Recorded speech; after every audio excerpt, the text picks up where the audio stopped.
Hello नमस्कार जय हिंद दोस्तों। एजुकेशन की दुनिया में आपका हार्दिक स्वागत है।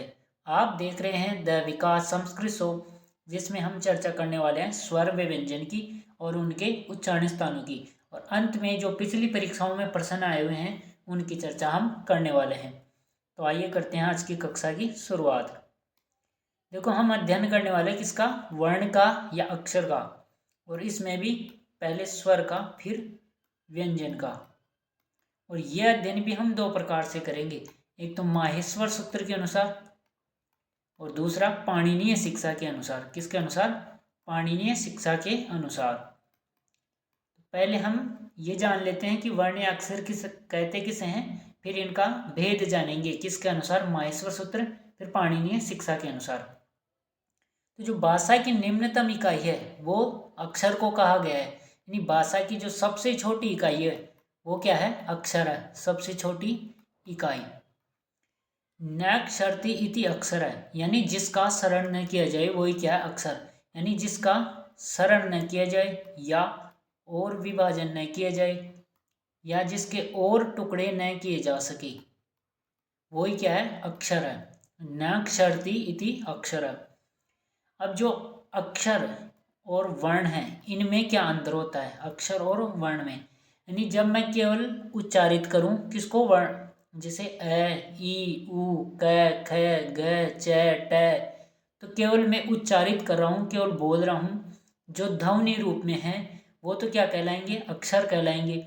और जब मैं इनको लिखित रूप दे दूं, जैसे ए ई उ री ली क ख घ घ घ, तो ये क्या है, जब मैंने इनको लिखित रूप दे दिया, लिपिबद्ध कर दिया, तो ये क्या कहलाएंगे, वर्ण। यानी होंगे तो वही, लेकिन जब बोला जा रहा है केवल उच्चारित करें तो उनको अक्षर कहेंगे, और जब उनको लिखित रूप दे देंगे, लिख देंगे, तो वो वर्ण कहलाएंगे। तो भाषा की निम्नतम इकाई क्या है, अक्षर है। नक्षरति इति अक्षर है, यानी जिसके विभाजन या टुकड़े नहीं किए जा सकते वो क्या है, अक्षर। और अक्षर और वर्ण में क्या भेद है, यानी जो केवल ध्वनि रूप में है यानी बोला जा रहा है वो तो अक्षर है, और उसको अगर लिखित रूप दे दें या लिपिबद्ध कर दें तो वो वर्ण कहलाएगा। अब इनका अध्ययन कर लेते हैं किसके अनुसार, वर्ण या अक्षरों का, माहेश्वर सूत्रों के अनुसार। देखिए, माहेश्वर सूत्र कहाँ से निकले हैं? भगवान शिव ने नृत्य करते हुए डक्खा बजाई थी, डक्खा यानी डमरू बजाया था। उस डमरू की आवाज से महर्षि पाणिनि ने सूत्र लिखे। क्या लिखे? सूत्र। भगवान शिव को कहते हैं महेश्वर, भगवान शिव को कहते हैं महेश्वर। महेश्वर से प्राप्त जो सूत्र हैं वही क्या है, माहेश्वर सूत्र। महेश्वर से प्राप्त सूत्र क्या है, माहेश्वर सूत्र। क्योंकि भगवान शिव ने डमरू बजाया और उस डमरू से जो आवाज आई उसी आवाज को महर्षि पाणिनि ने सूत्रों के रूप में लिखा। जो माहेश्वर सूत्र हैं इनकी संख्या है 14, यानी चतुर्दश। कितनी है? चतुर्दश। वो कौन कौन से हैं? अयुण, रीलरिक, एओंग, अयौच, हयवरट, लण, यमंगणदम, झबय, गणदस, जबगणदस, खफ छठत चढ़तव, कपय, ससर, हल। ये तो हैं कुल 14 माहेश्वर सूत्र। इनमें से हम स्वरों का ज्ञान करेंगे कि स्वर कौन कौन से हैं, इनमें व्यंजन कौन कौन से हैं। तो जब माहेश्वर सूत्रों से स्वर और व्यंजनों का ज्ञान करते हैं तो इनमें अंत में जो ये हल अंत दिखाई दे रहा है इनकी होती है इत संज्ञा। कौन सी संज्ञा? इत संज्ञा। इत संज्ञा का मतलब लोप हो जाता है और इनको हम स्वर या व्यंजन में शामिल नहीं करते। और यहाँ इत संज्ञा का प्रयोजन होता है प्रत्याहार निर्माण, जो हमने पिछली कक्षाओं में समझ लिया है। तो अब हम इससे स्वरों का ज्ञान करते हैं कि स्वर कौन कौन से हैं माहेश्वर सूत्रों के अनुसार। तो देखो, ए ई उ री ली ए ओ आई औ, क्रम यही याद रखना है, ए ओ आई औ। कौन कौन है? ए ई उ री ली ए ओ आई, फिर उसके बाद है औ। इनकी संख्या है 5, इनकी संख्या है 4। जो ये 5 हैं इनको कहते हैं मूल स्वर या ह्रस्व स्वर, मूल स्वर या ह्रस्व स्वर। और जो ये 4 हैं इनको कहते हैं दीर्घ स्वर या संयुक्त स्वर, दीर्घ स्वर या संयुक्त स्वर। तो प्रश्न ये बनेगा कि माहेश्वर सूत्रों के अनुसार ह्रस्व स्वर कितने हैं? 5। कौन कौन से? ए, ई, उ, री, री। दीर्घ स्वर कौन कौन से हैं? ए, ओ, ऐ, औ। कितने हैं? 4। संयुक्त स्वर कितने हैं? 4। ए, ओ, ऐ, औ। कुल संख्या पूछी माहेश्वर सूत्रों के अनुसार स्वरों की, तो 9। कितनी है? 9। और कौन कौन से हैं ये हमने देख लिया। अब जो स्वर हैं इनको अच क्यों कहते हैं? क्योंकि ये अच प्रत्याहार के वर्ण हैं। कहा जाता है अचः स्वरः, अचः स्वरः। यानी जो अच प्रत्याहार के हैं वो क्या है? स्वर। यानी ऐसे लेके च तक। देखो ये रहा और च कहाँ? यह रहा। तो यहाँ से यहाँ तक जो जो आएंगे इत संज्ञा के, यानी जिनको हटा दिया उनको तो शामिल नहीं करना है, और बाकी जो आएंगे वो क्या कहलाएंगे? अच प्रत्याहार के। जो हमने 9 का अध्ययन किया वही क्या है? अच प्रत्याहार के वर्ण हैं, इसलिए स्वर को क्या कहते हैं? अच। आगे बात करते हैं किसकी? व्यंजन की। देखो व्यंजन में है 2 बार आ रहा है। कौन सा है? हम यहाँ य से शुरू करते हैं। य, व, र, ल। इनकी संख्या 4। इन्हें कहते हैं अंतस्थ व्यंजन। क्या कहेंगे? अंतस्थ व्यंजन। उसके बाद देखो य, म, ङ, ण, न, यानी वर्ग का पंचम वर्ण। फिर है झ, भ, घ, ढ, ध, वर्ग का चतुर्थ। उसके बाद है ज, ब, ग, ड, ध, वर्ग का तृतीय वर्ण। ख, फ, छ, ठ, थ, वर्ग का द्वितीय वर्ण। उसके बाद है च, ट, त, क, प, यानी वर्ग का प्रथम वर्ण। यानी इनकी संख्या हुई 25। 5 वर्ग हैं, 5 के अनुसार 25 हुए। इन्हें कहेंगे स्पर्श व्यंजन। क्या कहेंगे? स्पर्श व्यंजन। उसके बाद है स, स, है, स, स, है। इनकी संख्या है 4। इन्हें कहेंगे ऊष्म व्यंजन। क्या कहेंगे? ऊष्म व्यंजन। प्रश्न बनेगा कि माहेश्वर सूत्रों के अनुसार अंतस्थ व्यंजन कौन कौन से हैं? य, व, र, ल। संख्या कितनी है? 4। स्पर्श व्यंजन कितने हैं? 25। कौन से हैं? जो क से लेके म तक हैं वो कहलाते हैं स्पर्श व्यंजन। उसके बाद प्रश्न बनेगा कि ऊष्म व्यंजन कितने हैं और कौन कौन से हैं? तो 4 हैं और स है। कुल संख्या पूछी व्यंजन वर्णों की, तो 4 अंतस्थ, 25 स्पर्श और 4 ऊष्म। कितने हुए? 33। कितने हुए? 63। 63। अब बात आती है कि माहेश्वर सूत्रों के अनुसार वर्ण, कुल वर्ण कितने हैं? जिनमें 9 तो क्या आएंगे? स्वर, और 33 क्या आएंगे? व्यंजन। कुल कितने हुए? 42। कितने हुए? द्विचत्वारिंशत्। द्विचत्वारिंशत् या द्वाचत्वारिंशत्। तो प्रश्न यही बनता है इनमें से कि मूल स्वर कौन कौन से हैं और कितने हैं, या व्यंजन कौन कौन से और कितने हैं। ऊष्म व्यंजन कौन कौन से हैं? स है। अंतस्थ व्यंजन कौन कौन से हैं? य, व, र, ल, 4। स्पर्श कौन से? 25 कैसे लेके म तक। कुल वर्ण कितने हैं माहेश्वर सूत्रों के अनुसार? 42। व्यंजन कितने हैं? 33। स्वर कितने हैं? 9। अब देख लेते हैं पाणिनीय शिक्षा के अनुसार इनसे जो जो प्रश्न आए हुए हैं और जो बन सकते हैं वो हम अंत में चर्चा करेंगे उनके बारे में। बात आती है पाणिनीय व्याकरण या पाणिनीय शिक्षा के अनुसार वर्णों की। देखो इनको 3 भागों में बांटेंगे, स्वर, व्यंजन, अयोगवा है। स्वरों की तो गणना होती है 21 या 22 पाणिनीय शिक्षा के अनुसार। व्यंजन वर्ण है 33 और अयोगवा है 9। जब स्वर 21 मानेंगे तो इनकी संख्या हो जाएगी वर्ण की 63। किसके अनुसार? पाणिनीय शिक्षा के अनुसार। और जब 22 मानेंगे क्या? स्वर, तो इनकी संख्या कितनी हो जाएगी? 64। बात है कि वो पाणिनीय शिक्षा के अनुसार स्वर कितने हैं? तो 21 या 22, वो आगे देखेंगे कैसे होते हैं ये। फिर व्यंजन की बात करें तो 33 आएंगे पाणिनीय शिक्षा के अनुसार। अयोगवाह की बात करें तो 9 आएंगे। कुल वर्णों की बात करें तो 63 या 64 आएंगे। तो अब हम पहले स्वरों के बारे में देख लेते हैं। स्वर कहते किसे हैं? स्वतो राजन्ते इति स्वर, यानी जो स्वतंत्र उच्चारित है, यानी जो बिना किसी के सहयोग के, बिना किसी अन्य वर्ण के सहयोग के उच्चारित है, वही क्या है? स्वर है। यानी स्वतंत्र उच्चारित वर्ण क्या है? स्वर। स्वतो राजन्ते इति स्वर है। अब इनको भी मात्रा के आधार पर 3 भागों में बांटा है। कितने? 3 भागों में। मात्रा किसे कहते हैं? वर्णोच्चारण काल है मात्रा।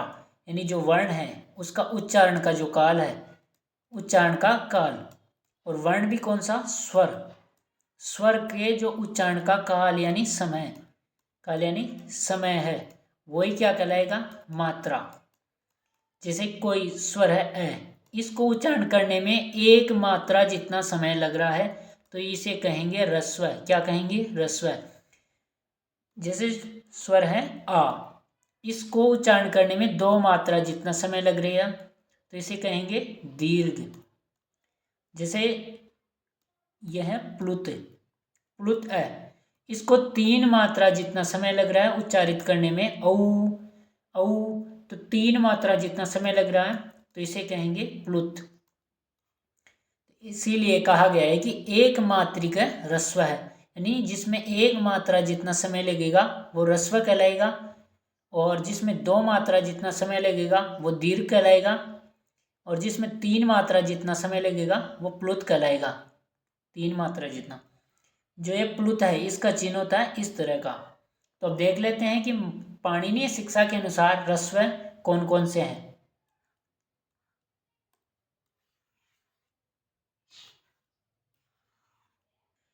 एक मात्रिका ह्रस्व, यानी जिसकी एक मात्रा होती है वो क्या कहलाएंगे, ह्रस्व। कौन कौन से हैं, ए, ई, उ, री, ली। कितने हैं, 5। फिर बात आती है दीर्घ की, इनकी संख्या 8 होती है। किसके अनुसार, पाणिनीय शिक्षा के अनुसार, जिसको भी 2 भागों में बांटेंगे, एक तो सजातीय और एक विजातीय, सजातीय और विजातीय। इनकी संख्या 4 इनकी और 4 इनकी। सजातीय में आएंगे आ, दीर्घ ई, दीर्घ उ, दीर्घ री, और इनमें आएंगे ए, ओ, ऐ, औ। और जो प्लुत हैं इनकी संख्या भी 2 तरह से बताई जाती है। एक तो बताते हैं विद्वान 8 और एक बताते हैं 9। 8 किसे, देखो प्लुत का चिन्ह होता है कैसा, इस तरह का, तो जैसे ए के बाद में इस तरह का चिन्ह, या ई के यू, उ, र्यू, यानी 3 मात्रा जितना समय लगेगा इनके उच्चारण में, एउ, ओ, ऐयु, औ। एक छोड़ दिया हमने, कौन सा, ल्रीव। अब देखो जब ल्रीव को शामिल करते हैं तो इनकी संख्या कितनी हो जाती है, 9। लेकिन कुछ विद्वानों का मत है कि ल्रीव प्लुत नहीं है, तो इनकी संख्या कितनी हो जाएगी, 8 ही हो जाएगी। तो अब देखो पाणिनीय शिक्षा के अनुसार स्वर कितने हैं। एक मत तो होता है 21, दूसरा मत है 22। 21 कैसे होंगे कि 5 तो ह्रस्व मानो, 8 दीर्घ मानो, और 8 ही क्या मान लो, प्लुत मान लो, तो 21 हो जाएगी। कुछ विद्वान कहते हैं कि 5 ह्रस्व मानो, 8 दीर्घ मानो, और 9 मान लो प्लुत। यानी जब इसको ल्रीव को प्लुत मानेंगे तो 9 हो जाएगी संख्या, और नहीं मानेंगे तो 8 हो जाएगी। तो इसके अनुसार कितने हैं, 21 या 22। और वैसे कहा गया है पाणिनीय शिक्षा में स्वरा, स्वरा विंशति एकस्, विंशति एकस्, यानी स्वर 20 और 1 यानी 21 हैं पाणिनीय शिक्षा के अनुसार। तो अभी हमने किसके बारे में देखा, स्वर के बारे में 21 या 22। अब देख लेते हैं व्यंजन वर्णों के बारे में।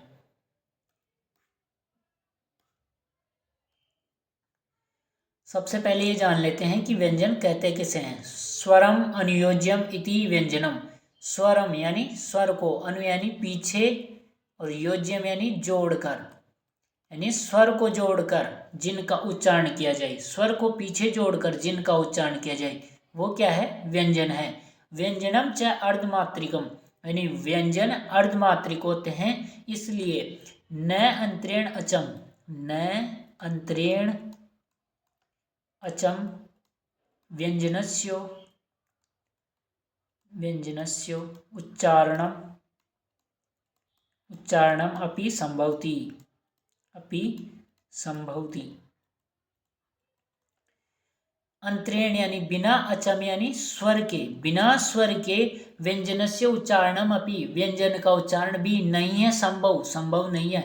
बिना अच के व्यंजन वर्ण का उच्चारण संभव नहीं है। इसलिए स्वर को पीछे जोड़कर व्यंजन वर्ण का उच्चारण किया जाता है। अब देख लेते हैं कि व्यंजन वर्ण कौन कौन से हैं पाणिनीय शिक्षा के अनुसार। देखो, स्पर्श जो क से म तक हैं वो तो हैं 25। अंतस्थ य व र ल इनकी संख्या है 4। उसमें जिनकी संख्या है 4, स है, कितने हैं 4। तो कुल व्यंजन वर्ण कितने हुए 33। अब इस स्पर्श को एक बार विस्तार से और देख लेते हैं। स्पर्श व्यंजन क्यों कहते हैं इसे? क्योंकि जब हमारे जो उच्चारण स्थान है कंठ, तालु, मूर्धा, दंत, ओष्ठ, नासिका, जो भी उच्चारण स्थान है तो इनको उच्चारित करते समय एक दूसरे को स्पर्श करते हैं। क्या? उच्चारण स्थान।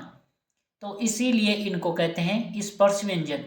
इन्हें वर्गीय व्यंजन क्यों कहते हैं? क्योंकि जब लिखा हो मिलेगा कि कवर्ग, कवर्ग का मतलब इस परिवार में यानी कवर्ग परिवार में 5 सदस्य हैं और वो कवर्ग लिखते ही इन पांचों का ज्ञान करवाएंगे। क, ख, ग, घ, ङ। जैसे चवर्ग च, छ, ज, झ, य। टवर्ग ट, ठ, ढ, ढ, ण। तवर्ग त, थ, ध, ध, न। पवर्ग प, फ, भ, भ, म।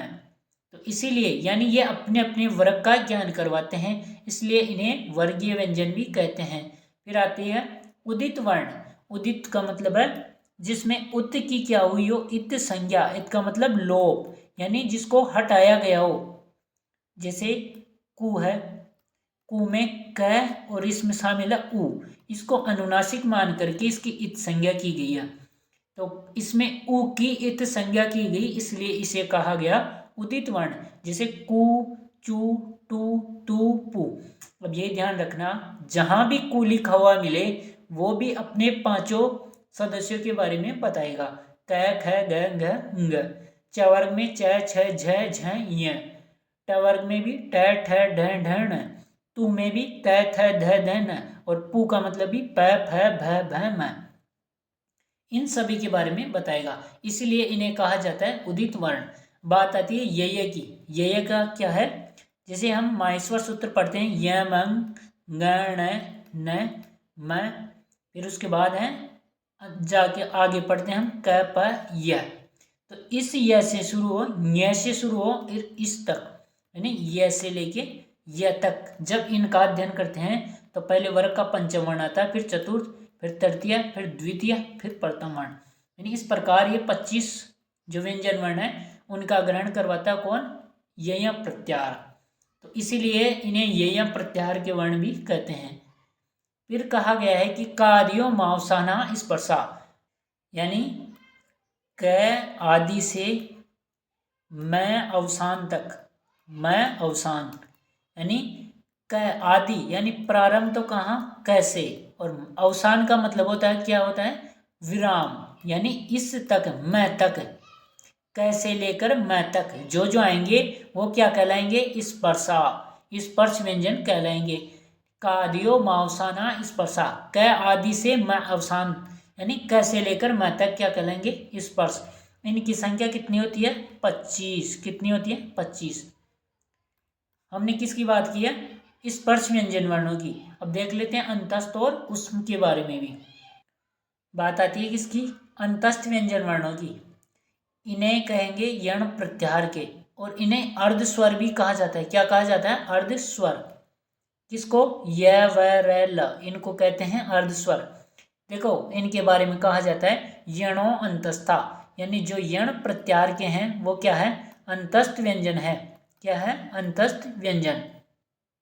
यण प्रत्याहार कैसे? जैसे माहेश्वर सूत्र होता है या वरट, फिर लण। तो इस य से लेके इस ण तक इसको तो हटाते हैं, और य, व, र, ल किसमें? यण प्रत्याहार में ये चारों वर्ण आते हैं य, व, र, ल, इसलिए इन्हें यण प्रत्याहार कहते हैं। और कहा गया है कि जो यण प्रत्याहार के हैं वो क्या कहलाएंगे? अंतस्थ व्यंजन कहलाएंगे। अंतस्थ का मतलब है अंत यानी अंदर, और इस्त यानी रुकी रहे, स्थिर रहे, क्या रहे? प्राणवायु। यानी जब हम इन वर्णों का उच्चारण करेंगे तो हमारे मुख से अंदर जो उष्मा बाहर की ओर निकलती है वो इनको उच्चारण करते समय अंदर की अंदर ही रुकी रहती है। अंत यानी अंदर, इस्त यानी रुकी रहे।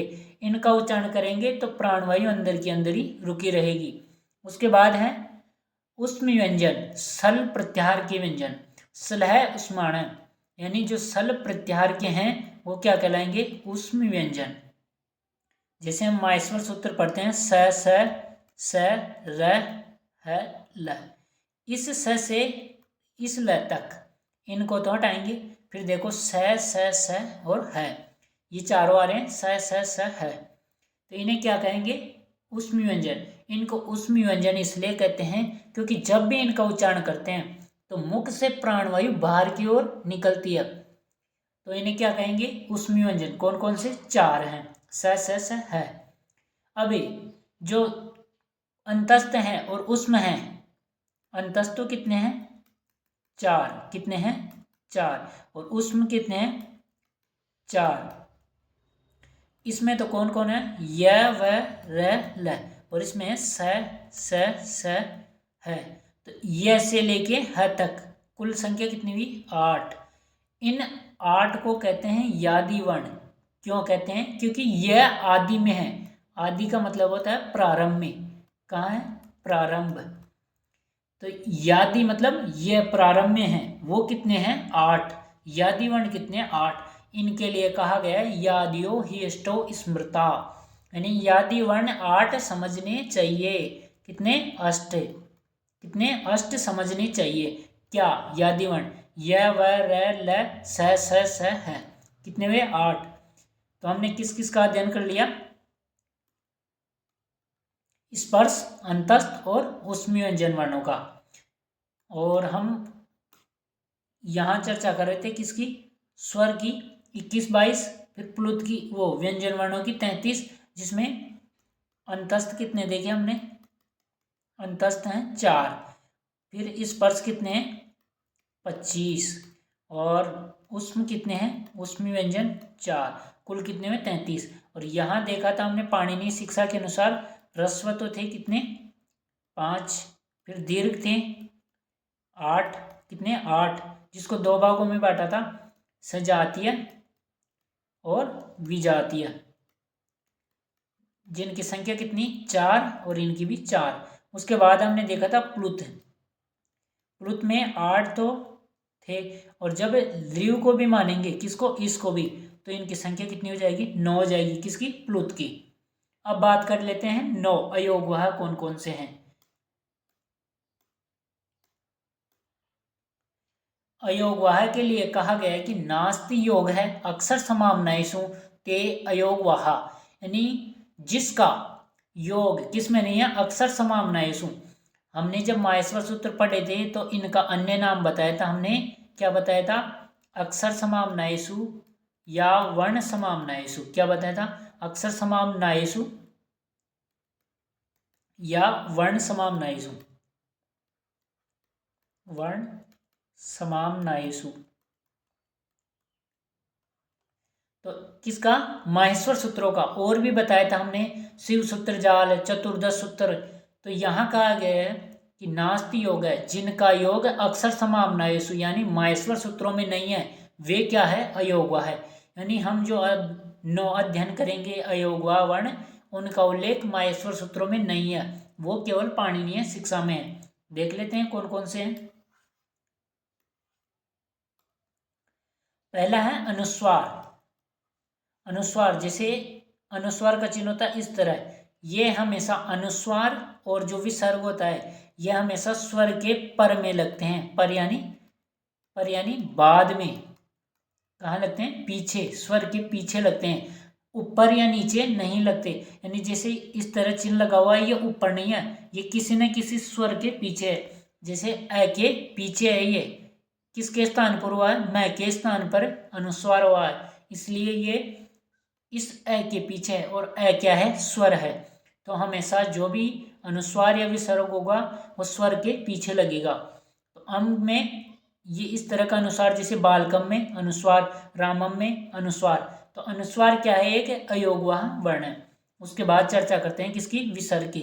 विसर्ग इस तरह से होता है, किसी न किसी स्वर के पीछे। जैसे अह में ये विसर्ग राम में है, राम है, बालक है। तो एक ये हो गया, एक अनुस्वार, दूसरा विसर्ग, तीसरा अर्धविसर्ग। अर्धविसर्ग दो भागों में बांटा गया। जैसे विसर्ग इस तरह का होता है, इस विसर्ग को ऊपर के हिस्से को हटा दिया और नीचे के हिस्से को हटा दिया, तो ये इस तरह से बन जाएगा। किस तरह से? इस तरह का हिस्सा बन जाएगा। इसे, ये किसका चिन्ह है? अर्धविसर्ग का। किसका? अर्धविसर्ग का। किसका चिन्ह है? अर्धविसर्ग का। जैसे इसका भी दो भागों में विभाजन कर दिया। फिर एक तो कहा जीवा मूल्य। क्या कहा? जीवा मूल्य। ये कहेंगे जब अर्धविसर्ग इस तरह का क या ख के आगे हो, और इसे उपदमानीय कहेंगे। कब? उपदमानीय। जब ये चिन्ह यानी ये अर्धविसर्ग किसके आगे हो? प या फ के आगे हो। देखो, बालकः क्रीडति, बालकः क्रीडति, बालकः क्रीडति। तो देखो क के आगे है, यहाँ बालकः खेलति, ख के आगे है, तो ये किसके उदाहरण है? जीवा मूल्य के। यहाँ बालकः पतति, बालकः पतति, तो प के आगे है, तो ये उपदमानीय के उदाहरण है। बालकः फलति, बालकः फलति, तो यहाँ फ के आगे है, तो ये किसका उदाहरण है? उपदमानीय का। तो दो कौन हो गए? एक जीवा मूल्य, एक उपदमानीय। आगे है दुस्पृष्ट वर्ण। देखो दुस्पृष्ट वर्ण कैसे बनता है? कोई स्वर हो, स्वर यानी अ आ ई उ, इनमें से फिर ड या ढ हो, और उसके बाद भी क्या हो? स्वर हो, ड या ढ। तो इन दोनों के स्थान पर इस तरह का चिन्ह बनता है, इस तरह का, जिसमें हम राजस्थानी में सामान्यतः अड़ा बोलते हैं। जैसे लिखा हुआ दिखाई देगा ये इस तरह का, तो हम इसे बोलेंगे बादड़ा। जैसे इसे बोलेंगे बादड़ी। क्या बोलेंगे? बादड़ी। लेकिन ये बनता किसके स्थान पर? ड के। संस्कृत में इसका उच्चारण क्या होगा? डाई होगा। तो यहाँ देखो किसके स्थान पर बना है? मैं है, मैं में री मिली हुई है, री के बाद ढ है, और ढ में क्या है? दीर्घ ई। देखो आगे भी री क्या है? स्वर है, फिर बाद में भी क्या है? स्वर है। तो इसके स्थान पर क्या हो जाएगा? ये चिन्ह बनेगा। तो शब्द क्या बना? मृडिकाई। उच्चारण तो डई होगा, लेकिन लिखा इस तरह जाएगा। और इसको क्या कहेंगे? दुस्पृष्ट वर्ण। क्या क्या कहेंगे? दुस्पृष्ट वर्ण। जैसे यहाँ ई है, फिर ड है, और उसके बाद आगे है ए, तो क्या बना? इड्डे। इड्डे। क्या बना? इड्डे। इस तरह का एक कौन हो गया? दुस्पृष्ट। बनता किसके स्थान पर है? ड या ढ के स्थान पर। कितनी संख्या हो गई? अनुस्वार 1, विसर्ग 2, जीवा मूल्य 3, उपदमानीय 4, दुस्पृष्ट 5। बचे कितने? 4। वो कौन कौन से हैं देखते हैं। आगे है अयोगवाह वर्ण, उनमें भी यम वर्ण। कौन कौन से? 4। इसका क्या कंसेप्ट है?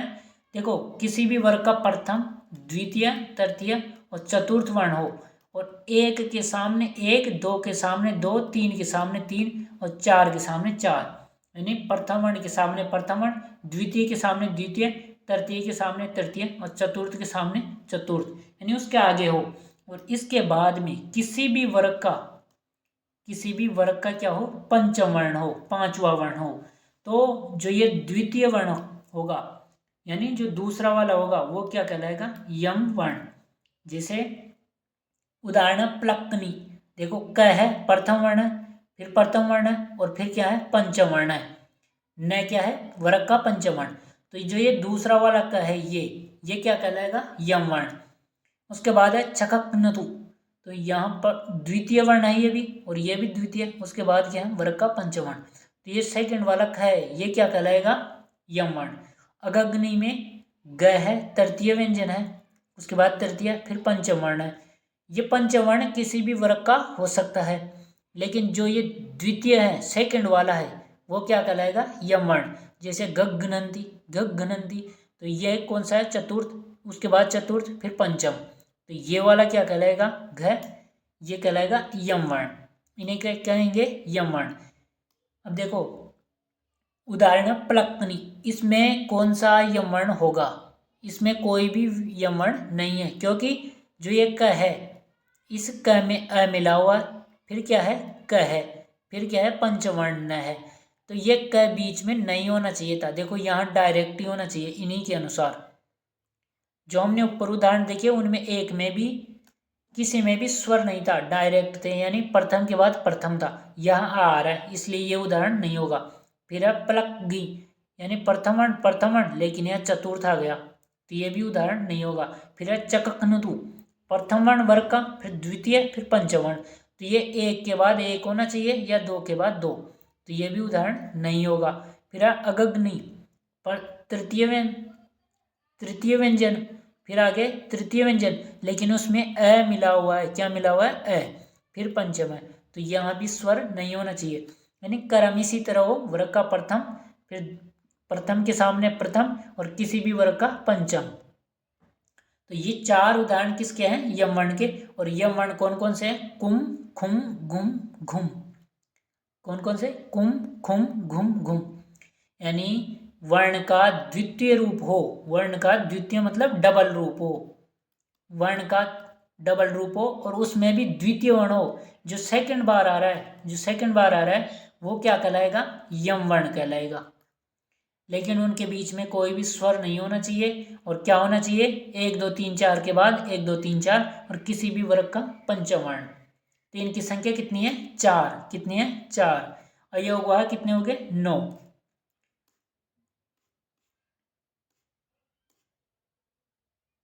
देखो अयोगवाह पढ़े हमने कितने? 9। कौन कौन से? एक बार लिखो। अनुस्वार, अनुस्वार ये चिन्ह था जैसे अम, एक तो ये।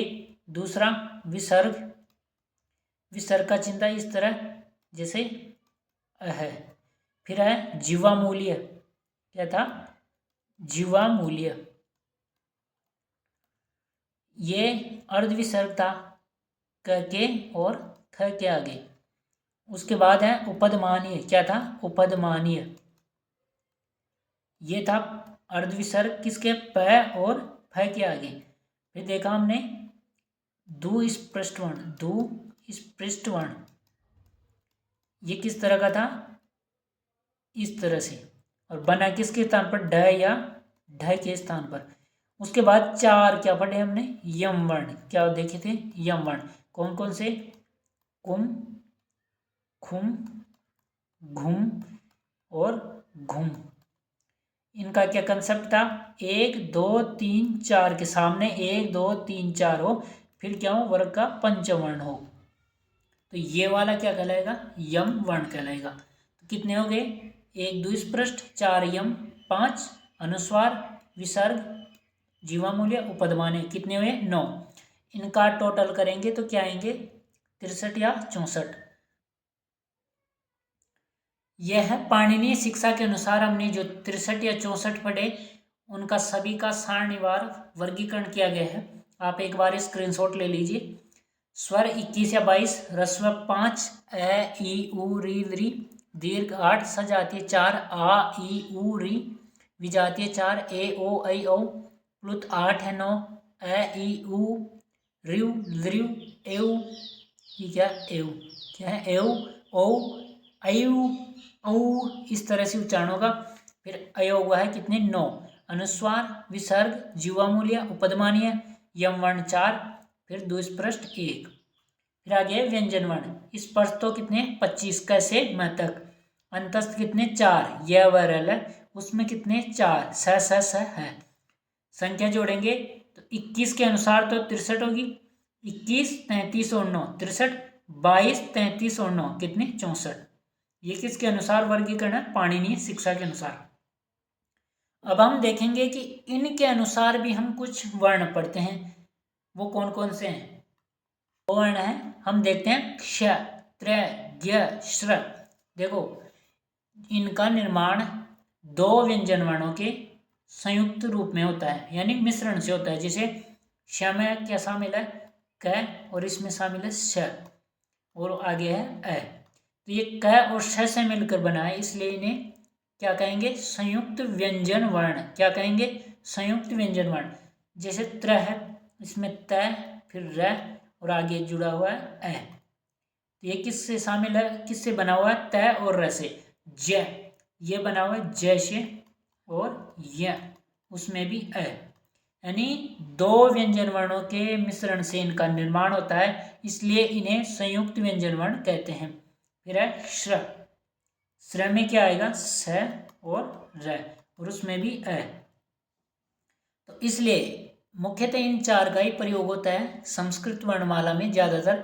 तो इन चार को क्या कहेंगे? संयुक्त वर्ण। वैसे हिंदी वर्णमाला में इनको शामिल किया जाता है अक्षर त्रय य, लेकिन इसका सही उच्चारण क्या होगा? इसका ज, क्योंकि ज और य दो के मिश्रण से बना हुआ है। ये क्या है? चार संयुक्त व्यंजन वर्ण। उसके अलावा आपको ध्यान रखना है प्राश्रित वर्ण, यह है चार। प्राश्रित मतलब किसी दूसरे पर आश्रित हो, पर यानी दूसरा। जैसे अनुस्वार किस पर है? स्वर पर आश्रित है, यानी जो ये अ है इसके बाद में ही अ लगेगा। जैसे विसर्ग है, क्या है? विसर्ग, ये भी किसी न किसी स्वर के पर में लगेगा बाद में, जैसे अ है। तो ये दोनों क्या कहलाएंगे? स्वर आश्रित। क्या कहलाएंगे? स्वर आश्रित। और जो जीवा मूल्य है ये क या ख के आगे होता है, यानी किसी न किसी व्यंजन वर्ण के आगे। और ये क्या किसके आगे होता है? प या फ के, ये भी व्यंजन वर्ण के आगे होता है। तो ये दोनों क्या कहलाएंगे? व्यंजन आश्रित। ये कहलाएंगे व्यंजन आश्रित। प्रश्न बने कि पराश्रित कितने हैं? चार। अनुस्वार, विसर्ग, जीवा मूल्य, उपधमानीय। स्वर आश्रित कौन कौन है? अनुस्वार और विसर्ग। और व्यंजन आश्रित कौन कौन है? जीवा मूल्य, उपधमानीय। अब देख लेते हैं इन सभी व्यंजन वर्ण पढ़े, जो स्वर पढ़े हमने, अयोगवा देखे, उनके उच्चारण स्थानों के बारे में। देखो उच्चारण स्थान किसे कहेंगे? जैसे किसी वर्ण का जो उत्पत्ति का स्थान है, जहां से उस वर्ण की उत्पत्ति हो रही है, वही क्या है? उस वर्ण का उच्चारण स्थान। यानी हम देखेंगे कि अ, इसकी उत्पत्ति कौन सी जगह से हो रही है, जैसे क, इसकी उत्पत्ति कौन सी जगह से हो रही है, तो वही क्या कहलाएगा? उच्चारण स्थान। देखो जो उच्चारण स्थान है वो मुख्यतः 7 माने गए। कितने? 7। कंठ, तालु, मुर्दा, दंत, ओष्ठ, नासिका, जीवामूल। लेकिन पाणिनीय शिक्षा के अनुसार 8 माने गए, और उनमें एक माना गया उरस। उरस का मतलब हृदय, यानी वक्षस्थल। जो हृदय है ना, हृदय, वहां से 8 उच्चारण स्थान माना है। किसने? पाणिनीय शिक्षा के अनुसार। कहा गया है पाणिनीय शिक्षा में अष्टौ स्थानानि वर्णानाम, 8 स्थान है वर्णों के। उर, कंठ है, मुर्दा का मतलब होता है सिर, यानी सिर, जीवामूल, दंत, नासिका, ओष्ठ और तालु। ये कितने हैं? 8 उच्चारण स्थान है। किसके अनुसार? पाणिनीय शिक्षा के अनुसार। तो देख लेते हैं पहले तो ये उर्स जो उच्चारण स्थान है ये किसका है, फिर हम इनके बारे में चर्चा करने वाले हैं। उरस हृदय या वक्ष, जैसे है हलंत है होना चाहिए, फिर उसके बाद य या व, ल या मैं, ये क्या हो? न हो। तो इस है का उच्चारण स्थान कौन सा आएगा? उरस आएगा। अगर इस है के बाद में य, व, ल, मैं, न, इनमें से कोई हो तो। और वैसे अगर है इस तरह का है, तो इसका उच्चारण स्थान हो जाएगा क्या? कंठ होगा। क्या होगा? कंठ होगा।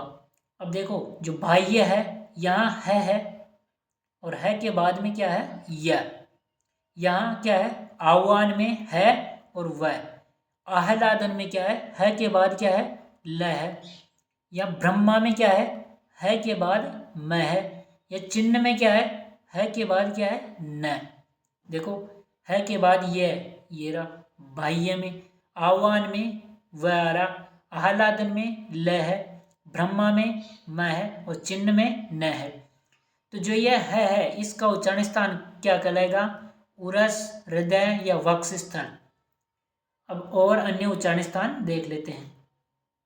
अब हम इनके उच्चारण स्थान देख लेते हैं। क्या है? अकुह विसर्जनीय नाम कंठ, यानी कु मतलब का वर्ग है, विसर्ग, इनका उच्चारण स्थान क्या है? कंठ है। अ का कुवर्ग, कु मतलब का वर्ग है और विसर्ग, इनका उच्चारण स्थान क्या है? कंठ। क्या है? कंठ। उसके बाद है ईचू यशानाम तालु, यानी ई का, चू मतलब चवर का, य और स, ई चू मतलब च वर्ग, य स, इनका उच्चारण स्थान क्या है? तालु। उसके बाद है ऋतु रसाणाम मूर्धा, री टू ट वर्ग, र स, इनका उच्चारण स्थान क्या है? मूर्धा। ऋतु रसानाम दंतो, ली टू मतलब ट वर्ग और ल स, इनका उच्चारण स्थान क्या है? दंतः। उसके बाद है उपदमानियानाम ओष्ठौ, यानी उ पु मतलब प वर्ग और उपदमानीय जो थे उनका उच्चारण स्थान क्या होगा? ओष्ठ। क्या होगा? ओष्ठ। उसके बाद है यमंगनानाम नासिका च, यमंगण, इन पांचों का उच्चारण स्थान क्या होगा? नासिका। उसके बाद लिखा हुआ च, यानी और भी होगा, जैसे य, इसका उच्चारण स्थान क्या होगा? किस वर्ग का है? च वर्ग का। तो च वर्ग के अनुसार भी होगा। एक तो होगा नासिका, दूसरा क्या हो जाएगा? तालु। क्या हो जाएगा? तालु। उसके बाद मैं, एक तो उच्चारण स्थान क्या होगा? मैं का नासिका, और दूसरा क्या हो जाएगा? ओष्ठ। क्या हो जाएगा? ओष्ठ। फिर अंग, अंग, एक तो उच्चारण स्थान नासिका, दूसरा क्या होगा? क वर्ग का होने के कारण कंठ। क्या होगा? इसका उच्चारण स्थान कंठ।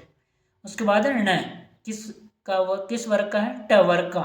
तो एक उच्चारण स्थान तो नासिका और दूसरा मृदा। दूसरा क्या होगा? मृदा। फिर न, न का उच्चारण स्थान एक तो नासिका और दूसरा हो जाएगा दंता। क्या होगा? दंता। तो इनका उच्चारण स्थान नासिका के साथ साथ और भी होगा अपने वर्ग के अनुसार। आगे और कौन कौन से हैं? ए दैतो कंठ तालु, ए ऐ, इसका उच्चारण स्थान क्या है? कंठ और तालु। कंठ तालु क्यों है? क्योंकि इनका निर्माण किससे होता है? जैसे इसका होता है ए और ई के मिलने से, ए का उच्चारण स्थान होता है कंठ और ई का होता है क्या? तालु। तो दोनों को मिलने से ए बना है, तो इसका उच्चारण स्थान भी क्या होगा? कंठ तालु। तो ए ऐ का तो कंठ तालु, ओ दौतो कंठोष्ठम, ओ दौतो कंठोष्ठम, ओ और औ का क्या होगा? कंठ ओष्ठ, कंठोष्ठ। उसके बाद है वकारस्य दंतोष्ठम, सबसे ज्यादा प्रश्न इसी का बनता है, जो व है वह, यानी इस व का उच्चारण स्थान क्या होगा? दंतोष्ठ। क्या होगा? दंतोष्ठ। जीवा मूल्य से जीवा मूलम, यानी जो जीवा मूल्य पढ़े थे हमने, क और ख के आगे अर्ध विसर्ग, तो उनका उच्चारण स्थान क्या होगा? जीवामूल। क्या होगा? जीवामूल। जीवामूल। उसके बाद है नासिका अनुस्वारस्य, जो अनुस्वार है, अनुस्वार ये, इसका उच्चारण स्थान क्या होगा? नासिका। क्या होगा? नासिका। तो ये हमने उच्चारण स्थान देखे हैं। अब और देख लेते हैं कि किन ऐसे कौन कौन से वर्ण हैं जिनके दो दो उच्चारण स्थान हैं। ऐसे 10 वर्ण हैं जिनके दो दो उच्चारण स्थान हैं, जैसे य, तालु और नासिका। एक तो अपने वर्ग के अनुसार था और दूसरा नासिका था। म का ओष्ठव व नासिका, ng का कंठ नासिका, ण का मूर्धा व नासिका, न का दंत व नासिका, ए ऐ का कंठ व तालु, ओ औ का कंठोष्ठम, व का दंतोष्ठम, यानी कंठ ओष्ठ, कंठ तालु, कंठ ओष्ठ, दंत ओष्ठ, दो दो उच्चारण स्थान। तो कुल कितने वर्ण हो गए? ये 10 वर्ण हो गए जिनके दो दो उच्चारण स्थान है। अब देख लेते हैं कि अनुनासिक किसे कहते हैं। मुख नासिका वचनो अनुनासिका, यानी मुख और नासिका से जो उच्चरित यानी वचन किया गया यानी बोला गया जो वर्ण है वो क्या है? अनुनासिक है।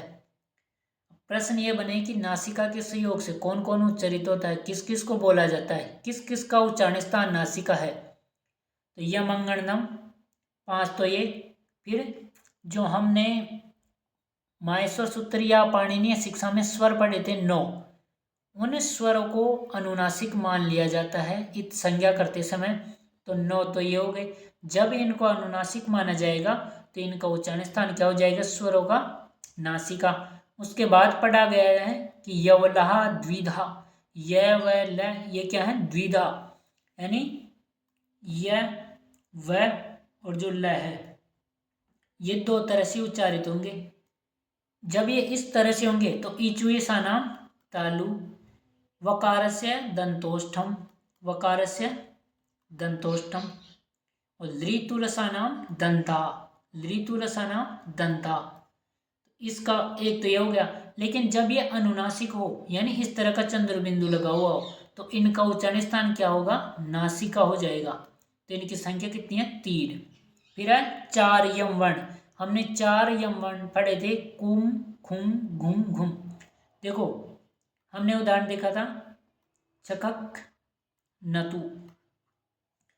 इस ख का तो उच्चारण स्थान होगा क्या, कंठ, क्योंकि क वर्ग का हमने देखा था अकु है विसर्जनीय नाम कंठ है। लेकिन जो ये ख है इसको हमने कहा था यम वर्ण, और यम वर्ण का उच्चारण स्थान क्या है, नासिका। तो इस तरह से उदाहरण देके अंडरलाइन देके पूछे कि इस ख का यानी जो द्वितीय रूप में सेकंड वाला ख है इसका उच्चारण स्थान क्या है, तो उत्तर होगा नासिका। तो चारों यम वर्ण का उच्चारण स्थान भी क्या है, नासिका। और एक जो हमने अनुस्वार पढ़ा था उसका उच्चारण स्थान भी क्या था, नासिका। कहा जाता है अनुस्वार यमानाम च नासिका स्थानम उच्यते, यानी अनुस्वार का और जो यम वर्ण है इनका उच्चारण स्थान क्या होगा, नासिका। क्या होगा, नासिका। अब देखते हैं कि कुल नासिका के सहयोग से उच्चारित वर्ण कितने हैं। 5 तो पंचवर्ण, 9 स्वर, 3 यवल, 4 यमवर्ण, 1 अनुसार। कुल संख्या कितनी हुई, 22। कितनी हुई, 22। तो ये हमने क्या देखे थे, उच्चारण स्थान अकुह विसर्जनीय नाम कंठ, इचुएसा नाम तालु, ऋटुरसा नाम मुर्दा, लृतुलसा नाम दंतो, उपु उपपद्मानिया नाम ओष्ठौ, यमंगना नाम नासिका च। उसके बाद है एदयितो कंठतालु, ओदौतौ कंठोष्ठम, वकारस्य दंतोष्ठम, जिह्वामूल्यस्य जिह्वामूलम, नासिका अनुस्वारस्य। फिर हमने देखा 10 वर्ण है जिनके उच्चारण स्थान 2 हैं, य म ङ ण न ए ऐ ओ औ व। उसके बाद हमने देखा कि नासिका के संयोग से यानी जो अनुनासिक है वो कितने हैं और नासिका के संयोग से कुल कितने वर्णों का उच्चारण होता है, तो वो है 22। अब हम प्रश्नों से अभ्यास कर लेते हैं। भाषाया निम्नतमा इकाई उच्यते, यानी भाषा की निम्नतम इकाई है शब्द, वाक्यम, प्रातिपदिकम, अक्षरम या वर्ण। तो क्या है, अक्षर। भाषा की सबसे छोटी इकाई क्या है, अक्षर। अगला प्रश्न है वर्ण से कति भेदा, वर्ण के कितने भेद हैं, 2। कौन कौन से, स्वर और व्यंजन। स्वर व व्यंजन। अगला प्रश्न है संस्कृत व्याकरणे पाणिनीय शिक्षा अनुसारम कति वर्णा स्वीक्रियन्ते, यानी जो पाणिनीय शिक्षा थी इसके अनुसार जो वर्ण थे वो कुल कितने थे। हमने स्वर तो देखे थे कितने, 21 या 22। फिर व्यंजन वर्ण देखे थे कितने, 33। और अयोगवाय की संख्या देखी थी 9। किसकी, अयोगवाय की 9। इसके अनुसार कितने बने थे, या तो 63 या 64। तो यहाँ जो आप क्या होगा, त्रिषष्टि चतुष्षष्टि व, यानी 63 अथवा 64। आगे स्वतो राजन्ते इति कह, यानी स्वतंत्र उच्चारित है वो क्या है, स्वर व्यंजन अनुस्वार विसर्ग। तो जो आप क्या होगा, स्वर। स्वतो राजन्ते इति स्वर है। अगला है वर्णोच्चारणस्य कालो भवति, यानी वर्ण का उच्चारण काल है यति, मात्रा, गण, छंद। यानी वर्णों का उच्चारण काल क्या है, मात्रा। संस्कृत भाषायाम स्वरा अच है, संस्कृत भाषा में जो स्वर है अच है, यानी किसके अनुसार, माहेश्वर सूत्र के अनुसार, या जो संस्कृत भाषा है इसके अनुसार पूछे, संस्कृत भाषा के अनुसार, तो स्वरों की संख्या बतानी कितनी, 9। कितनी है, 9। और अगर वर्णमाला के अनुसार पूछे, संस्कृत वर्णमाला के अनुसार, तो यहाँ 13 बतानी है। वो कैसे, 5 तो ह्रस्व, 5 तो ह्रस्व, और दीर्घ की संख्या कितनी बतानी है, 8। 8 कितनी, 8। तो यहाँ किसके अनुसार वो है, संस्कृत भाषा के अनुसार। अगला है माहेश्वर सूत्रेषु अच वर्ण कति संति, ये रीट पात्रता 2022 में है कि अच वर्ण कितने हैं, चतुर्दश, 9, त्रयोदश, एकादश। तो कितने थे, माहेश्वर सूत्र के अनुसार, माहेश्वर सूत्र के अनुसार 9। चतुर्दश माहेश्वर सूत्रेषु स्वरवर्णानां संख्या अस्ति, यानी जो 14 माहेश्वर सूत्र हैं उनमें स्वर वर्ण कितने हैं उनकी संख्या। ये रीट पात्रता 2021 में है, लेवल 2 और भाषा 2 में। सप्त, नव, 10, एकादश, तो जवाब क्या होगा 9। ये किसके अनुसार पूछा जा रहा है, माहेश्वर सूत्रों के अनुसार। अचय कथ्यन्ते, रीट पात्रता 2022, यानी अच कहते हैं किसे, स्वरा व्यंजनानि उपपदमानि या जीवामूल्या, तो अच है स्वरा। हल है व्यंजनानि, क्या है, जो हल प्रत्यार के हैं वो क्या है, व्यंजन वर्ण, व्यंजनानि। और अलह वर्णा, क्या है, अलह वर्णा, तो यहाँ अच है स्वरा। उसके बाद है संस्कृत वर्णमालायाम स्वरा, किसमें वर्णमाला की बात की जा रही है, तो कितने हैं 13। कौन कौन से, ए, ई, उ, री, लृ, ए, ओ, ऐ, औ, और इनके बाद थी कौन सी, आ, दीर्घ ई, दीर्घ उ और दीर्घ री। कुल कितने हुए 13। पाणिनीय शिक्षायाम स्वर वर्णा, पाणिनीय शिक्षा में स्वर वर्ण कितने हैं, 19, 19 या 20 या 21, 21 या 63 या 63, कितने 63, तो इसका जवाब क्या होगा 21, 21। पाणिनीय शिक्षा में क्या थे, स्वर वर्ण। मात्रा आधारेण स्वर अक्षराणाम कति भेदा, मात्रा के आधार पर स्वर अक्षरों के कितने भेद हैं, यानी स्वरों के भेद, और वो भी किसके अनुसार, मात्रा के अनुसार। एक मात्रा के अनुसार तो क्या था, ह्रस्व, एक मात्रिका ह्रस्व, द्विमात्रिका दीर्घ और त्रिमात्रिका प्लुत, कहते प्लुत, और इसका चिन्ह क्या था, इस तरह का। तो कितने भेद, 3, मात्रा के आधार पर स्वर अक्षरों के भेद। उच्चारण आधारेण स्वर अक्षराणाम कति भेदा, उच्चारण के आधार पर, और जो उच्चारण का काल है वही क्या है, मात्रा है। तो उच्चारण के आधार पर या मात्रा के आधार पर जो स्वर हैं उनके कितने भेद हैं, 3, ह्रस्व, दीर्घ और प्लुत। माहेश्वर सूत्रेषु ह्रस्व स्वरा सन्ति, रीट पात्रता 2022, L2 और भाषा 2 में, यानी जो माहेश्वर सूत्र हैं 14, उनके अनुसार ह्रस्व स्वर कितने हैं, 5, 4, 9, 21। इसका जवाब क्या होगा 5। मूल स्वर के, यानी मूल स्वर कौन से हैं, ए, ई, उ, री, लृ, ए, ओ, ऐ, औ, या आ, दीर्घ ई, दीर्घ उ, ए, आ, ई, उ, री, तो मूल स्वर कहलाते हैं ए, ई, उ, री, लृ, जिन्हें हम ह्रस्व कहते हैं, और संख्या है 5। सौरम अनुयोज्यम किम, यानी स्वरों को पीछे जोड़कर किसका उच्चारण किया जाता है, अक्षरम, स्वर है व्यंजनम, इसका जवाब क्या होगा, व्यंजनम। सौरम अनुयोज्यम व्यंजनम। क अर्धमात्रिका है, अक्षरम, स्वर है व्यंजनम, तो कौन है, व्यंजन, क्या है, अर्धमात्रिक। मुख्य व्यंजन वर्णा कति, मुख्य व्यंजन वर्ण कितने हैं, 9, 63, 33, 42, 42 या 63। इसका जवाब क्या होगा 63, कितने 33, जिसमें स्पर्श कितने थे 25, कैसे मैतक, और अंतस्थ कितने थे, अंतस्थ थे 4, य, व, र, ल, फिर थे पुष्प, इनकी संख्या थी 4, स और है, तो जवाब क्या होगा 63।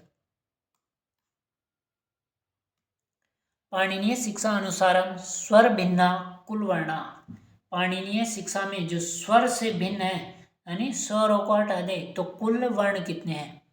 पाणिनीय शिक्षा में स्वर तो हमने पढ़े थे 21 या 22, व्यंजन वर्ण पढ़े थे कितने 33, अयोग वाह देखे थे, अयोग वाह, इनकी संख्या थी 9। तो ये बोल रहा है कि स्वरों को छोड़ दो, इन दो को बताओ कुल कितने होंगे 42। जवाब क्या होगा द्वाचत्वारिंशत्, द्वाचत्वारिंशत्। कादियो मावसाना, रिक्त स्थान की पूर्ति करो। कादियो यानी क आदि से मैं अवसान तक, कैसे लेकर मैं तक होते हैं उनको कहते हैं स्पर्श, अंतस्थ, उष्म या अयोग्य। तो जवाब क्या होगा? स्पर्शः। उदित वर्णा कति, जिनमें उ की इत संज्ञा हुई है वो वर्ण कितने हैं? उदित वर्ण यानी कु, चु, टू, तू और पू, यानी 5 हैं और 5 में 5 5 कितने हुए? 25, जिन्हें हम क्या कहते हैं? स्पर्श व्यंजन। इनकी संख्या कितनी हुई? 25। उदित वर्णा कति 25। कु, चु, टू, तू, पू एते भवन्ति उदात्तः, अनुदात्तः, स्वरितः या उदित। तो इन्हें कहते हैं उदित वर्ण, यानी उदित वर्ण या का वर्ग के अनुसार वर्गीय व्यंजन या प्रत्याहार के। अंतस्थ वर्णा संति, अंतस्थ वर्ण है यरलवा, ससहा, यवलरा, ये यवरला। इसका जवाब क्या होगा? यवरल, ये क्रम होगा अंतस्थ जो यण प्रत्याहार के हैं। अर्धस्वरा के, अर्धस्वर किसे कहेंगे? यवरल, ससह, अ तथा ब या न कोपी। तो इसका जवाब क्या होगा? यवरल। अगर इन दोनों को शामिल कर दिया जाए तो ये कहलाएंगे यादि वर्ण, और कितने होंगे? 8। लेकिन यह अर्धस्वर पूछा, अर्धस्वर कहलाते हैं यवरल। उष्म वर्णा संति, जो उष्म व्यंजन वर्ण है वो होते हैं, कौन कौन से हैं? इसका जवाब होगा स है। कितने हैं? 4। उष्म वर्ण है वर्तते, उष्म वर्ण कौन सा है? र, प, व। इसका जवाब क्या होगा? ये कौन कौन से होते हैं? स और है। तो उष्म वर्ण कौन सा इनमें है? यादि वर्णा संति, यादि वर्ण हो यण सल, यानी 4 तो ये और 4 है, कुल कितने थे? 8। अ तथा ब दोनों। यण यानी अंतस्थ और सल यानी उष्म व्यंजन जो होते हैं वो कहलाते हैं यादि वर्ण। अवर्गीय व्यंजनानि भवन्ति, अवर्गीय व्यंजन। देखो वर्गीय व्यंजन तो कौन से हैं? जो क से लेके कहाँ तक है? म तक, जो 25 हैं। और अवर्गीय में 4 अंतस्थ आएंगे, 4 आएंगे उष्म, तो इन्हें कहेंगे अवर्गीय। तो कितने हुए? 8। यम अनुस्वार विसर्ग जीवामूल्य उपदमानिया कथ्यन्ते, यानी यम अनुस्वार विसर्ग इनको कहेंगे योगवह, अयोगवह, निपाता, यमा। तो इनको कहा था हमने अयोगवह। और संख्या कितनी थी? 9। अयोगवह की संख्या कितनी? 9। स्वर आश्रित अस्ति, अनुस्वार विसर्ग या दोनों या यम वर्ण। तो स्वर आश्रित अनुस्वार भी होता है, विसर्ग भी। इसका जवाब क्या होगा? अ तथा ब।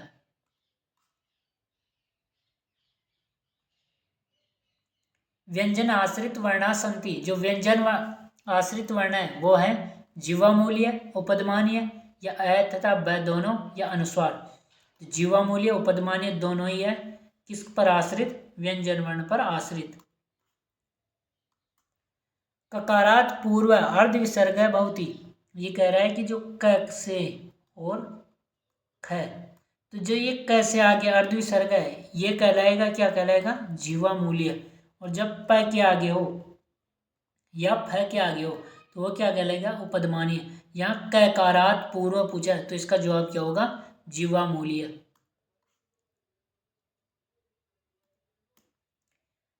जीवामूल्य अस्ति इत्यत्र, यानी उदाहरण दे रखा है, इनमें से पूछा है कि कौन सा जीवामूल्य का उदाहरण है। किसका? जीवामूल्य का। तो उसकी पहचान क्या है जीवामूल्य की? या तो क के आगे हो या ख के आगे हो।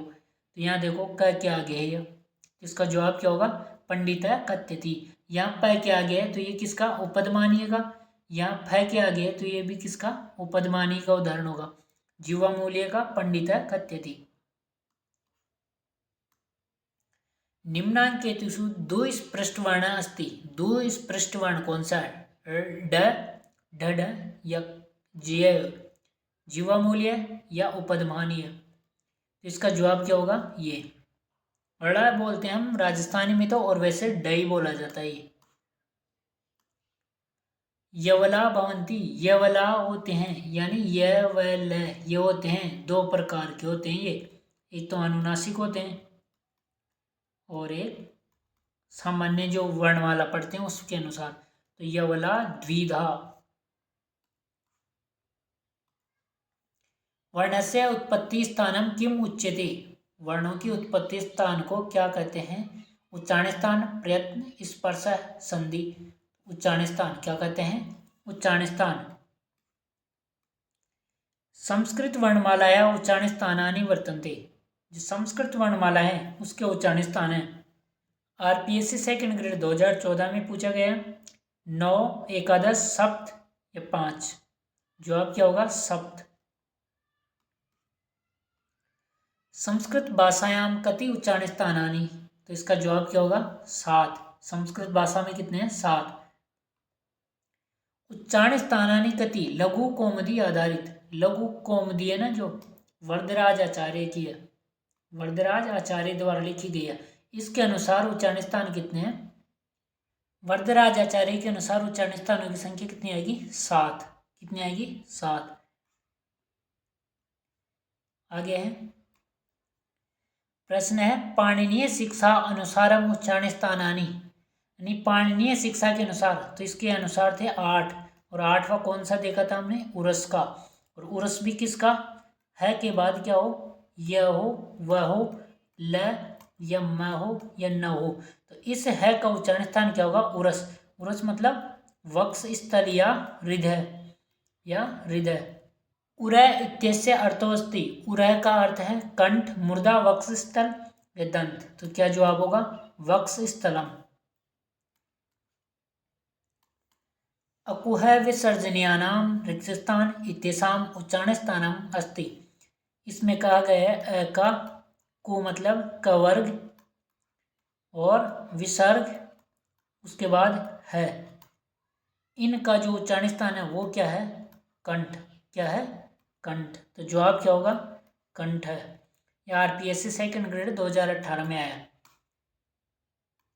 अगला है अकुह विसर्जनीयानाम रिक्त स्थान इत्येषां उच्चारण स्थानम अस्ति, ये थर्ड ग्रेड 2023 में ही पूछा है, वही प्रश्न रिपीट हुआ है। तो इसका जवाब क्या होगा? कंठ। कौन कौन आता है? अ, फिर कवर्ग, उसके बाद विसर्ग और है, इनका उच्चारण स्थान क्या है? कंठ है।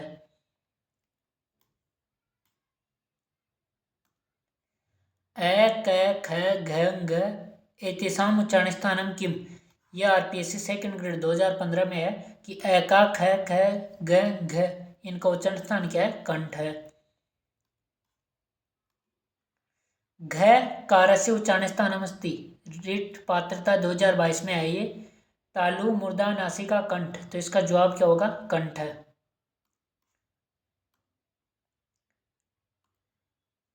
ख का उच्चारण स्थान है, ये थर्ड ग्रेड 2013 में है, कंठ, तालु, क्योंकि क वर्ग का उच्चारण स्थान क्या होता है?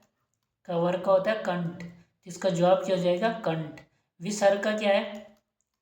कंठ। है का क्या है? कंठ। अ का क्या है? कंठ। विसर्ग से उच्चारण स्थानम अस्ति, ये आरपीएससी सेकंड ग्रेड 2014 में है, तो विसर्ग का क्या है? कंठ। प्रश्न है उच्चारण स्थान दृष्टिया असमूहित वर्ण अस्ति, यानी कौन सा वर्ण असुमेलित है? इन चार ऑप्शनों में से भिन्न कौन सा है? घ का उच्चारण स्थान क्या है? कंठ। अम का उच्चारण स्थान है नासिका, क्या है? नासिका। अह जो विसर्ग है इसका उच्चारण स्थान भी क्या है? कंठ। है का उच्चारण स्थान क्या है? कंठ। तो भिन्न कौन सा हुआ? हम। Option number B. च वर्गस्य उच्चारण स्थानम भवति, च वर्ग का ई, चु यानी च वर्ग, य और स, इनका क्या होगा? तालु। ईचु ऐसा नाम तालु। इसका जवाब क्या होगा? च वर्ग का तालु। आगे है ज इति वर्णस्य उच्चारण स्थानम किम, ये रिट पात्रता 2022 में है। तो ज, च वर्ग का क्या था? तालु। तो च वर्ग में ही क्या आता है? ज, तो इसका भी क्या होगा? तालु। ज का उच्चारण स्थान क्या होगा? तालु। यह इत्यस्य वर्ण से उच्चारण स्थानम अस्ति, जो यह वर्ण है इसका उच्चारण स्थान है, ये रीट पात्रता 2022 में आया है। ई का, चवर का, ये का और स का क्या होगा, तालु होगा। क्या होगा, तालु। तो ये का क्या होगा, तालु। जवाब क्या होगा, तालु।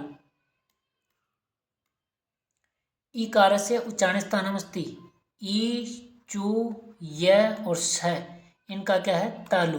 पूछा किसका गया है, ई का, तो क्या होगा जवाब, तालु। कवि इत्यत्र ईकार आश्रित विसर्ग से उच्चारण स्थानम अस्ति। हमने अध्ययन किया था कि अनुस्वार और जो विसर्ग होते हैं किस पर, स्वर पर आश्रित होते हैं। किस पर, स्वर पर।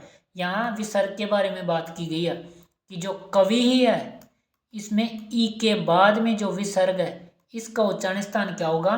तो हमेशा ध्यान रखना, विसर्ग स्वर पर आश्रित होता है और स्वर के अनुसार ही इसका उच्चारण स्थान होता है। हमने अभी अध्ययन किया था पहले कि इस विसर्ग का उच्चारण स्थान पूछे तो क्या बताना है, कंठ। लेकिन यह ई के बाद में है तो इस विसर्ग का उच्चारण स्थान बताया जाएगा तालु। जैसे ऊ के बाद में हो विसर्ग तो उच्चारण स्थान क्या हो जाएगा, ओष्ठ। ए के बाद में हो तो क्या हो जाएगा, कंठ तालु। क्या हो जाएगा, कंठ तालु। तो यहाँ पूछा किसका गया है, ई के बाद में, यानी ई पर आश्रित जो विसर्ग है उसका उच्चारण स्थान क्या होगा, तालु। तो जवाब क्या होगा, तालु। अधोलिखित वर्णों में मूर्धन्य वर्ण बतावे। ये 3rd ग्रेड 2009 में आया कि मूर्धन्य वर्ण, देखो मूर्धन्य में आएंगे री टू मतलब टवर्ग, री टू रसाणा मूर्धा रस है। तो इसमें मूर्धन्य देखो री, रिएरा, टवर्ग फिर रस है। तो मूर्धन्य वर्ण कौन सा, ये हो गए। सकार से उच्चारण स्थानम विद्यते, रीट पात्रता 2022 में। तो री, टू, र और स, इस स का उच्चारण स्थान क्या हो जाएगा, री टू रसाणाम मूर्धा। ये यहाँ जवाब क्या होगा, मूर्धा।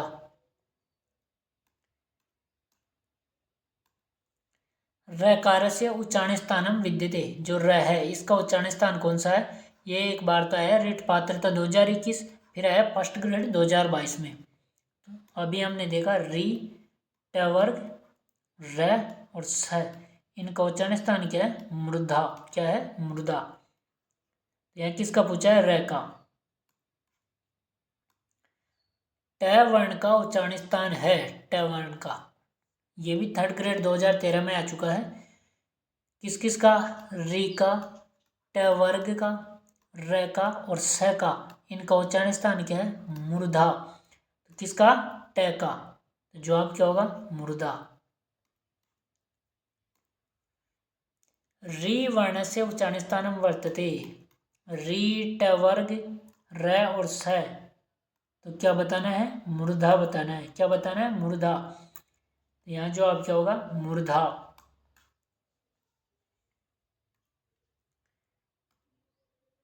त वर्ग से उच्चारण स्थानम अस्ति, यानी त वर्ग का, देखो द्री हो, त वर्ग हो, ल हो या ये स हो, इनका उच्चारण स्थान क्या होगा, दंत।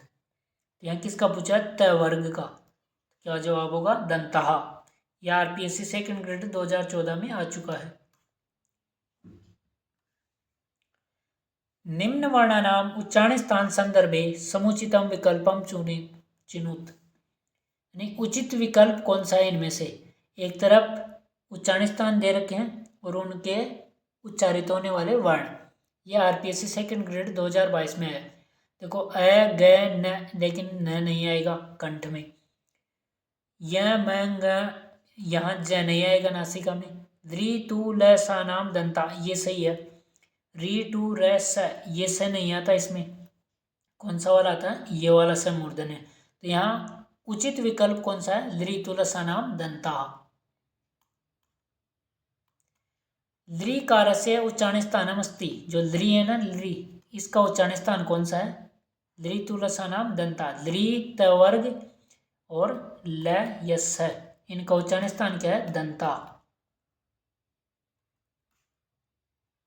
सकार से उच्चारण स्थानम अस्ति, किस किस का, ली, त वर्ग, फिर है ल, या स उच्चारण स्थान क्या बताना है, दंत। ऋतुलसानाम दंता, तो यहाँ स का उच्चारण स्थान दंता।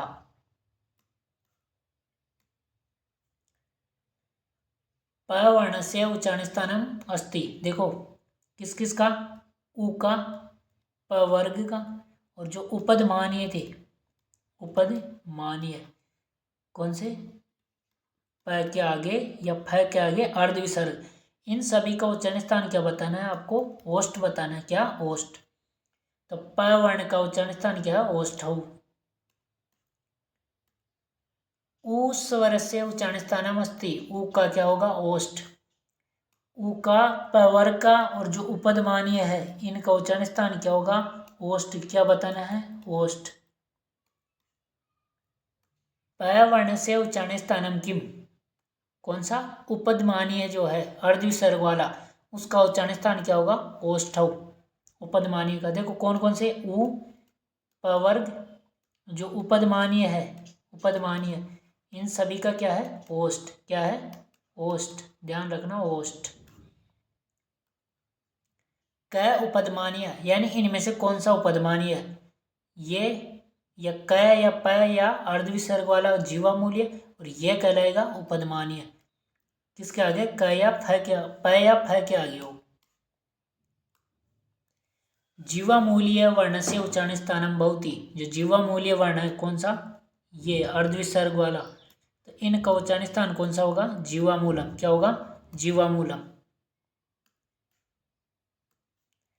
नासिक्य वर्णा संति, यानी इनमें से नासिक्य, यानी जो नासिका से उच्चारित वर्ण है वो कौन कौन से हैं, तो इसका जवाब होगा यमंगणनम। ङ वर्णों से उच्चारण अस्ति, एक तो पूछा जा रहा है नासिका के अनुसार, और दूसरा है वर्ग के अनुसार। तो ङ किस वर्ग में आता है, क वर्ग में, और क वर्ग का क्या होता है, कंठ। तो देखो कंठ नासिका, जवाब क्या होगा, कंठ नासिका। अनुस्वार से उच्चारण स्थानम किम, जो अनुस्वार है कौन सा, ये, इसका उच्चारण स्थान कौन सा है, रीट पात्रता 2022 में आ चुका है, तो जवाब क्या होगा, नासिका। ए कार से उच्चारण स्थानम किम, रीट पात्रता 2022, यानी ए है ना, इसका उच्चारण स्थान क्या होगा, इसका होगा कंठ तालु। रिक्त स्थान और वर्णयो उच्चारण स्थानम कंठ तालु भवति, यानी इनमें से कौन सा है जिसका उच्चारण स्थान क्या हो, कंठ तालु हो, तो इसका जवाब क्या होगा, ए ऐ। ओ औ का क्या होता है, कंठोष्ठ, कंठ ओष्ठ। औ इत्यस्य वर्ण से उच्चारण स्थानम अस्ति, ऋट पात्रता 2022, औ का, ओ और औ, इन दोनों का क्या होगा, कंठोष्ठ। क्या होगा, कंठोष्ठ। कंठ तालु होगा ए ऐ। ओ कारस्य उच्चारण स्थानम अस्ति, जो ये ओ है इसका उच्चारण स्थान कौन सा है, आरपीएससी सेकंड ग्रेड 2023 में है, तो ओ और जो औ है इनका उच्चारण स्थान कौन सा होगा, कंठोष्ठ। कंठ तालु क्या होगा, ए ऐ का, और दंतोष्ठ किसका होगा, व का। रामयो इत्यत्र ओकाराश्रित विसर्जनीय से उच्चारण स्थानम अस्ति, यानी जो रामयो शब्द है ये लिखा हुआ है, इसमें ओ के बाद में जो विसर्ग है इस विसर्ग का उच्चारण स्थान बताना है आपको। तो हमने देखा था कि विसर्ग का उच्चारण स्थान तो क्या होता है, कंठ है, लेकिन ये स्वर पर आश्रित है, यहाँ स्वर कौन सा है, ओ, तो ओ के अनुसार ही इस विसर्ग का उच्चारण स्थान होगा, तो जवाब क्या होगा, कंठोष्ठम। अधोलिखितेषु दंतोष्ठ्य वर्ण कह, यानी दंत और होष्ठ से उच्चारित वर्ण कौन सा है, वह, ये भी ऋट पात्रता 2022 में आ चुका है। वकार से उच्चारण स्थानम वर्तते, वकार यानी व का जो उच्चारण स्थान है वो कौन सा है, दंतोष्ठ। यह आरपीएससी फर्स्ट ग्रेड 2013, फिर बाद में है आरपीएससी सेकंड ग्रेड 2018 में। वकार से उच्चारण स्थानम अस्ति, ये थर्ड ग्रेड 2023 में आया है। व का कौन सा है, दंतोष्ठ। कौन सा है, दंतोष्ठ। कंठ तालु ए ऐ, कंठोष्ठ ओ औ।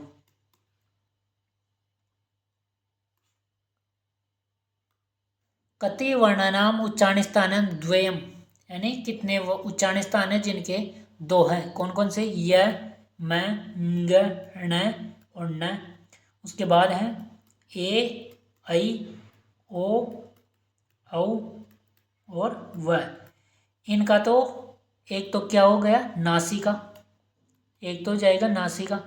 दूसरा वर्ग के अनुसार य का तो हो जाएगा तालु, म का हो जाएगा ओष्ठ, इसका हो जाएगा कंठ, ण का हो जाएगा मूर्धा और इसका हो जाएगा दंत। ए, ऐ का कंठ और तालु, कंठ और तालु। ओ, औ का कंठोष्ठ, कंठ ओष्ठ और व का दंतोष्ठ, व का दंतोष्ठ। तो कितने हुए? 10 अनाम।